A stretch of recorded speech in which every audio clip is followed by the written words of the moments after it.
Chers frères et sœurs, imaginer le paradis, c'est comme essayer de comprendre l'infini.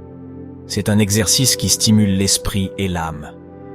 Aujourd'hui, nous allons écouter le témoignage de Don Bosco, dont les paroles ouvriront une fenêtre nous permettant de saisir la beauté du paradis. Au cœur de l'idée du paradis se trouve la paix universelle. Ici, les discordes terrestres se fondent dans l'harmonie céleste. Les guerres, les conflits et les souffrances n'ont pas leur place dans ce royaume éternel. Les personnes de toutes cultures et religions partagent la même joie et le même amour, unis dans leur diversité. Le paradis est souvent décrit comme un lieu de communion intime avec le divin. La présence divine imprègne chaque aspect de l'existence paradisiaque. Cette connexion avec le sacré offre une compréhension plus profonde de l'univers et de notre place en son sein. Voici les paroles de Saint Jean Bosco et de sa vision extraordinaire. C'était une nuit calme, et tandis que je gisais dans le sommeil, l'esprit m'a pris et m'a emmené dans un lieu que je ne peux décrire que comme un fragment du ciel lui-même. C'était un jardin, mais pas comme n'importe quel jardin que vous avez vu sur terre.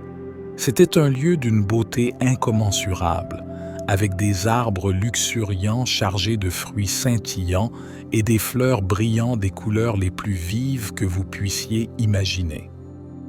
Le ciel était d'un bleu si pur et lumineux, une lumière qui semblait émaner non d'une source, mais de toute chose présente.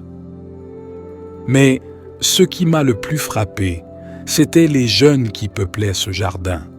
Ils étaient innombrables, tous emplis d'une joie et d'un bonheur rarement vu dans ce monde.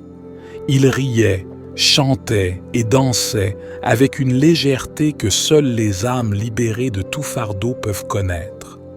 C'était comme si chaque rire, chaque note musicale exprimait une louange parfaite. Parmi ces jeunes, j'ai vu des figures de lumière, des anges, qui se joignaient à eux dans une harmonie parfaite. Ces anges n'étaient pas distants ou inaccessibles. Ils étaient aimants et gentils, participant aux joies des jeunes comme s'ils étaient leurs frères et sœurs. Le plus étonnant était l'harmonie parfaite de ce lieu. Il n'y avait aucune trace de jalousie, d'envie ou de discorde parmi les jeunes. Au contraire, régnait un sentiment de fraternité et d'unité qui dépasse toute compréhension humaine. Cette harmonie s'étendait à toute la création. Les animaux, dans un nombre et une variété que je n'avais jamais vus, se déplaçaient librement et sans peur, participant au bonheur de ce lieu.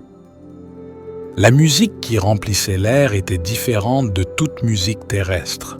Elle était plus douce, plus mélodieuse, et semblait s'élever spontanément dans un hymne de louange et d'adoration. C'était comme si chaque note musicale était une prière et chaque mélodie un acte d'adoration. Au cœur de cette vision, je fus submergé par un sentiment d'amour et de beauté si intense que je peux à peine l'exprimer en mots. Je désirais rester dans ce lieu de paix éternelle, de joie parfaite. Cependant, il m'était clair que je devais revenir, pour emporter avec moi le souvenir de cette vision, pour inspirer et réconforter les autres avec l'espoir de ce qui nous attend. Cette vision du paradis m'a appris que notre espoir n'est pas vain.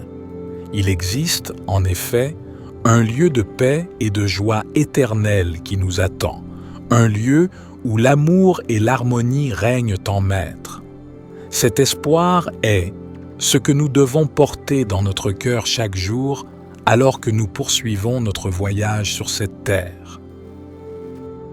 Chers frères et sœurs, les mots extraordinaires de Don Bosco nous offrent un merveilleux témoignage du paradis, ce lieu que nous aspirons tous à atteindre à la fin de notre vie terrestre. D'ailleurs, Don Bosco aimait répéter « Travaillez pour le Seigneur, le paradis paie tout ». Ne nous préoccupons pas des difficultés que nous rencontrons chaque jour, car en travaillant pour le Seigneur, nous recevrons ce dont nous avons besoin quand il le faudra, et nous serons récompensés d'une manière que nous ne pouvons même pas comprendre. Faites-nous savoir ce que vous en pensez et n'oubliez pas de vous abonner à la chaîne pour ne pas manquer les nouveaux vidéos et rejoindre notre communauté de foi et de prière. Que Dieu bénisse nous tous.